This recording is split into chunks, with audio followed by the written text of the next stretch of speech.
Social media से लेकर main stream media तक कल से हर तरफ एक ही नाम की चर्चा है और वो नाम है रणबीर अलाबादिया का, जो कि अब लगातार परेशानियों में घिरते हुए नजर आ रहे हैं। नमस्कार, मेरा नाम है अंकित, आप देख रहे हैं आयत। आज की वीडियो में चर्चा करेंगे हम कि आखिरकार रणबीर अलाबादिया के द्वारा दिए गए एक भीभत्स बयान के बाद सरकार ने क्या एक्शन लिया है, सरकार के अधीन आने वाले आयोगों ने क्या एक्शन लिया है।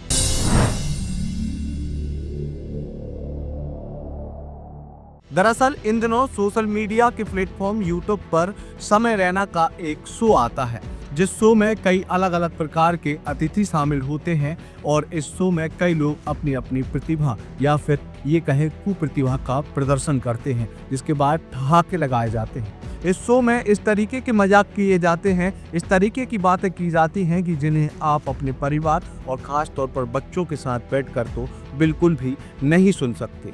लेकिन कहीं ना कहीं इस शो की पॉपुलैरिटी लगातार युवाओं में बढ़ती जा रही थी, जिसके चलते ये हुआ कि इस शो में करने वाली जो मजाक थी वो दिनों दिन भीभत्स होने लगी और शर्मनाक मजाक होने लगी।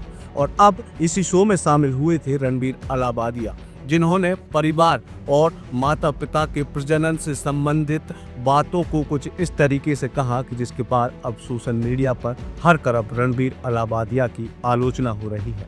यहाँ तक कि सोशल मीडिया के प्लेटफॉर्म एक्स पर ट्रेंड चलाया जा रहा है और इस घटना के बाद असम में भी रणबीर अलाबादिया, समय रैना और बाकी अन्य साथियों पर एफआईआर तक दर्ज कर ली गई है। और अब इसी मामले में राष्ट्रीय मानवाधिकार आयोग के द्वारा भी संज्ञान लिया गया है। राष्ट्रीय मानवाधिकार आयोग ने यूट्यूब को एक पत्र लिखा है। इस पूरी कार्रवाई को लेकर राष्ट्रीय मानवाधिकार आयोग के सदस्य प्रियल कानूंगो से हमने चर्चा की और जाना कि उन्होंने इसको लेकर क्या एक्शन लिया है। हमारे साथ राष्ट्रीय मानवाधिकार आयोग के सदस्य प्रियंक कानूनगो जी जुड़ चुके हैं, जो कि इस विषय पर, जिस विषय पर हम आज ये चर्चा कर रहे हैं, जहां सोशल मीडिया प्लेटफॉर्म यूट्यूब पर एक जो एपिसोड आता है इंडियाज गोट रिलेटेड, जिसमें समय रैना और रणबीर अलाबादिया के द्वारा कुछ अभद्र टिप्पणी की गई है। इसमें आयोग के द्वारा संज्ञान लिया गया है एक शिकायत पर। प्रियंक जी, बहुत स्वागत है आपका आयोग में।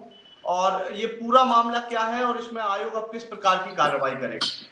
देखिए, मैं ये बता दूं कि टिप्पणी अभद्र नहीं, विभत्स है, परवर्ट कंटेंट है। कोई व्यक्ति अपने माता पिता के यौनांगों के आकार के बारे में चर्चा कर रहा है सार्वजनिक रूप से एक सोशल मीडिया प्लेटफॉर्म पे। एक व्यक्ति उसके साथ मिलकर ये कह रहा है कि माँ बाप के साथ संभोग क्रिया में ज्वाइन कर लेना चाहिए। एक महिला प्लेटफॉर्म पे आके ये पूछ रही है कि सामने वाले के जो है प्राइवेट पार्ट का आकार क्या है। ये विभत्सता है, ये गंदगी है। मनुष्य और पशु में अंतर केवल विवेक का है और ये लोग विवेकहीन हो चुके हैं। इनके लिए जो है केवल यही पंक्तियां हैं कि जब नाश मनुष्य पे छाता है पहले विवेक मर जाता है। ये विवेकहीन है, इनकी आत्मा मर चुकी है, इनको समाज में रहने का कोई स्थान नहीं है। ऐसे लोगों का निश्चित रूप से मानसिक रोग के लिए इलाज भी कराना चाहिए और अगर इलाज काफी ना हो तो इनको जेल में भेज के जो ट्रीटमेंट दिया जाएगा उससे ये ठीक होंगे। हमने यूट्यूब से कहा है कि ये कंटेंट हटाइए। हमने जो है यूट्यूब से ये भी कहा है कि ये कंटेंट बनाने वालों की जानकारी पुलिस को दीजिए, जिससे कि इफेक्टिव पीनल पनिशमेंट की कार्रवाई हो सके। इस विषय में असम में भी एफआईआर दर्ज हुई है, जिसमें रणबीर अलाबादिया का भी नाम है, जिसमें समय रैना का भी नाम है और इस कार्यक्रम में शामिल होने वाले बाकी अन्य लोगों का भी नाम शामिल है। आयोग ने यूट्यूब से इस तरीके के, खास तौर पर अगर हम बात करें इंडिया गॉट लेटेंट को ही लेकर शिकायत संज्ञान में विषय लिया है, या फिर यूट्यूब पर इस तरीके की वल्गैरिटी वाले जो और भी कंटेंट रहते हैं जिस पर यूट्यूब के द्वारा कोई भी एक्शन नहीं लिया जाता, इस तरीके को लेकर कोई पॉलिसी बनाने की भी बात की है क्या? देखिए, पॉलिसी तो सरकार ने बनाई हुई है। जो गाइडलाइंस हैं, जो नियम है सरकार के, वो काफी इफेक्टिव है। यहाँ पे दिक्कत सामाजिक जागरूकता की कमी की है। हमको जितनी शिकायतें मिलेंगी हम उतने इफेक्टिवली कार्रवाई कर पाएंगे। मैं आपके यूट्यूब चैनल के माध्यम से भी देश भर के लोगों से अपील करना चाहता हूँ कि सभ्यता को सजग प्रहरियों की आवश्यकता है। अपनी सभ्यता को बचाने के लिए ना केवल ऐसे लोगों का बहिष्कार करने की जरूरत है, आवश्यकता है कि शिकायत भी करें। तो जितने ज्यादा लोग आयोग के पास, मेरे पास इसकी शिकायत करेंगे, हम उतनी ज्यादा कार्रवाइयां कर पाएंगे। जी प्रियंकी जी, इससे पहले आप राष्ट्रीय बाल अधिकार संरक्षण आयोग के राष्ट्रीय अध्यक्ष रह चुके हैं। उस समय में आप तक शिकायत पहुंचाना, लोग बहुत इजी तरीके से शिकायत पहुंचा सकते थे, आसान तरीके से। तो अभी इस विषय को लेकर या फिर किसी अन्य विषय से जो कि मानव के अधिकारों को किसी भी प्रकार से दोहन करता है, तो इस तरीके के विषय की शिकायत आप तक कैसे पहुंचाई जाए? चूंकि अब आपका आयोग चेंज हो चुका है और आपकी जिम्मेदारियां कुछ और बढ़ चुकी हैं, तो लोग आपसे कैसे जुड़ सकते हैं? चिरागों के अपने मकान नहीं होते, तो जहां हमारे को रोशनी फैलाने के लिए भेज दिया जाएगा, हम वहां रोशनी फैलाने का काम करेंगे। मेरा ईमेल आईडी मैं एक बार आपको बोल रहा हूं, मेरी आपसे विनती है कि अपने स्क्रीन पर भी इसको आप प्रदर्शित कर दीजिएगा जिससे लोग नोट कर सके।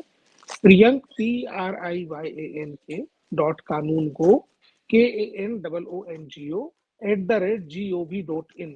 बस इस ईमेल आईडी पे शिकायत करते जाइए। जितनी आप शिकायत करेंगे उतने हम लोग कार्रवाई कर पाएंगे। अगर वाकई में देश की सभ्यता, संस्कृति और समाज को बचाना है तो शिकायत करिए, जिससे कि हम ज्यादा से ज्यादा कार्रवाई करके ऐसे दुष्टों को ठीक करें। बिल्कुल, बहुत बहुत धन्यवाद प्रियंका जी आयोग के धन्यवाद। साथ जुड़ने के लिए। राष्ट्रीय मानव अधिकार आयोग के सदस्य प्रियंका कानूनगो ने आयोग से चर्चा करते हुए यह साफ किया है कि इस तरीके के किसी भी कंटेंट, इस तरीके के किसी भी बयान का सभ्य समाज में कोई स्थान नहीं है। इसको लेकर आयोग ने यूट्यूब को एक पत्र लिखकर इस एपिसोड को हटाने की मांग की है और ये कहा है कि इस तरीके के एपिसोड दोबारा यूट्यूब पर प्रकाशित ना हो। अब कहीं ना कहीं इस पूरे मामले में समय रैना से लेकर रणबीर अलाहाबादिया तक की परेशानियां लगातार बढ़ती जा रही हैं। सोशल मीडिया पर लगातार इन्हें ट्रोल किया जा रहा है। इस मामले को लेकर आपकी क्या राय है? हमारे कमेंट बॉक्स में जरूर आप अपनी प्रतिक्रिया दें। आप अब तक आयोग को अगर सब्सक्राइब नहीं किए हैं तो यूट्यूब पर जाकर सबसे पहले आयोग को सब्सक्राइब करें। आप हमें फेसबुक, ट्विटर और इंस्टाग्राम पर भी फॉलो करना ना भूलें। आपका बहुत बहुत धन्यवाद। लगातार जुड़े रहने के लिए आयुक्त को सब्सक्राइब जरूर करें।